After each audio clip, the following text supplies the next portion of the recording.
Hello and welcome to Forever F1 and what a weekend it was. What shaped up to hopefully be an exciting race.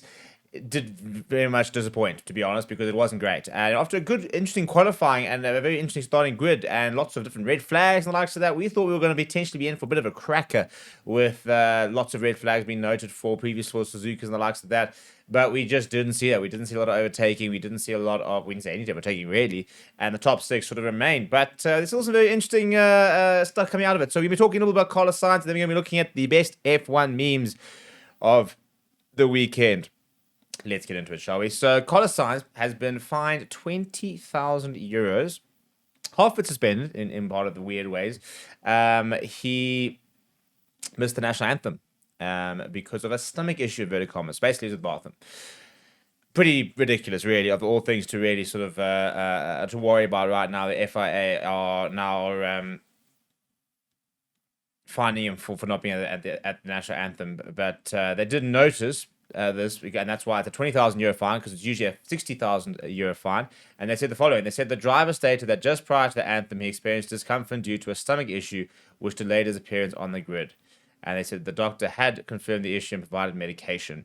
He said, notwithstanding the above, displaying respect for the national anthem is a high priority, and all parties need to consider every eventuality and plan to be in position for the anthem by the required time. Hence, a penalty similar to that imposed for a similar breach in Canada in 2024 is imposed.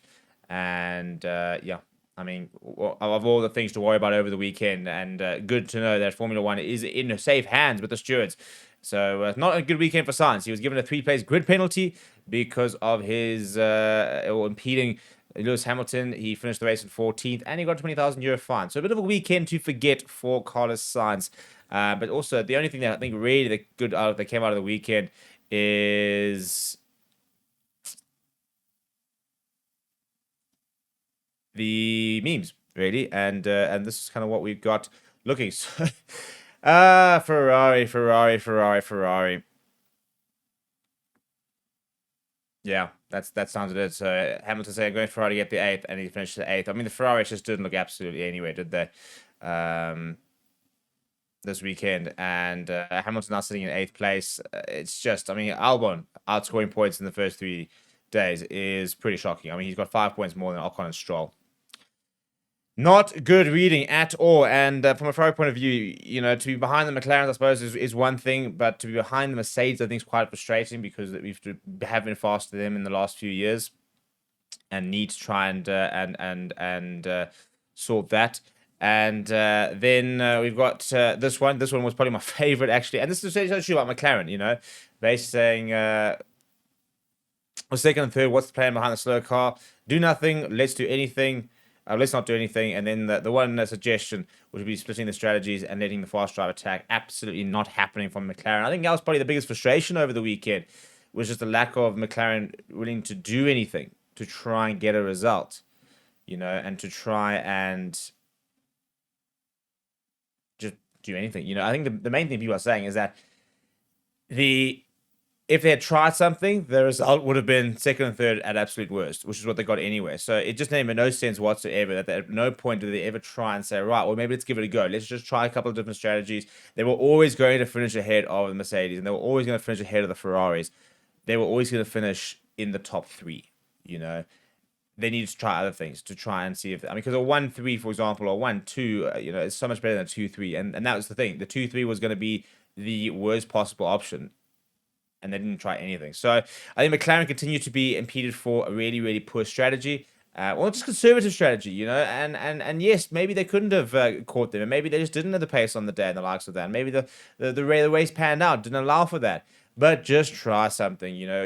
I don't think it's actually enough for McLaren to just win the World Championship this year, because at the moment they're competing against no one really, given the fact that Max Verstappen is the only one scoring points for Red Bull. Mercedes and Ferrari are significantly slower than them. So, you know, they should walk the World Championship because they've got the best car. How are they going to deliver a driver's championship if you're not going to be able to try and make decisions like that to try and get the victories? Max Verstappen, what a bit of a masterclass. You know, I don't think the car is as bad as maybe sort of suggested, but the fact that, you know, out of the 3 races and the sprint, his teammate has failed to score points does indicate that the Red Bull does not have the required pace.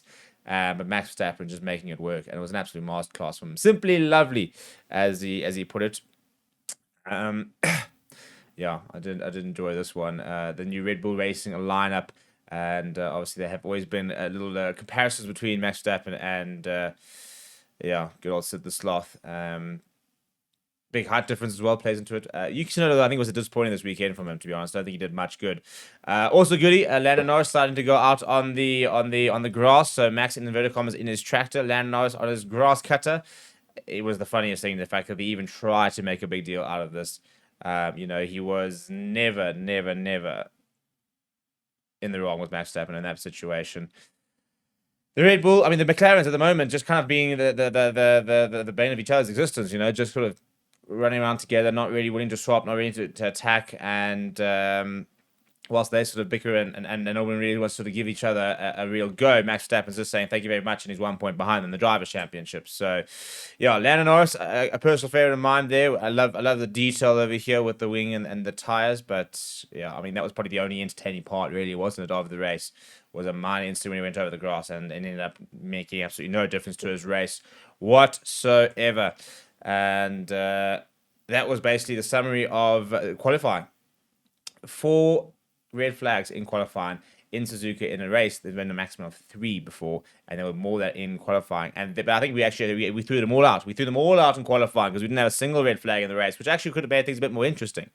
I think that's the interesting thing. Nobody wants to see a crash or whatever, inverted commas, but all 20 cars started, all 20 cars finished. There was little to no overtaking, and it was a very, very boring session. Isaac Hadjob looking pretty good this past weekend, and put his hand up. And Yuki Tsunoda didn't really deliver. I mean, how he got driver of the day, who knows? Because he should never have even been in the in the realms of running for that. But he did manage to somehow get that. But I think a disappointing weekend for him. That basically summed me up what was going on Saturday. Thankfully, there was a bit of rain on Sunday, which means there was no fire, but just fire on the track throughout the weekend. I mean, it's a bit bizarre. Lando Norris basically being the only one to really prevent himself from having a real go at that whole grass incident, the lack of strategy, the lack of being aggressive. He needs to start acting like a world champion if he's going to be a world champion. If he wants to have this drivers' championship a go, he needs to find that ruthlessness that Max Verstappen has. And at the moment, he's just playing himself, to be perfectly honest. And then finally, a bit of a play on the Ferrari. The grass is full of fire like fire. And the Ferrari iconic response of it must be the fire, which there was lots. So, a couple of selection of our best beans from the weekend. And if you have any other ones, I suppose you can't really drop them in the comment, but let me know which is your favorite and any comparisons that you've seen over the weekend that you quite enjoyed. Down in the comments below, we'll obviously have lots of news coming up ahead of Bahrain. So make sure you subscribe to the channel, and we'll see you guys all throughout the week.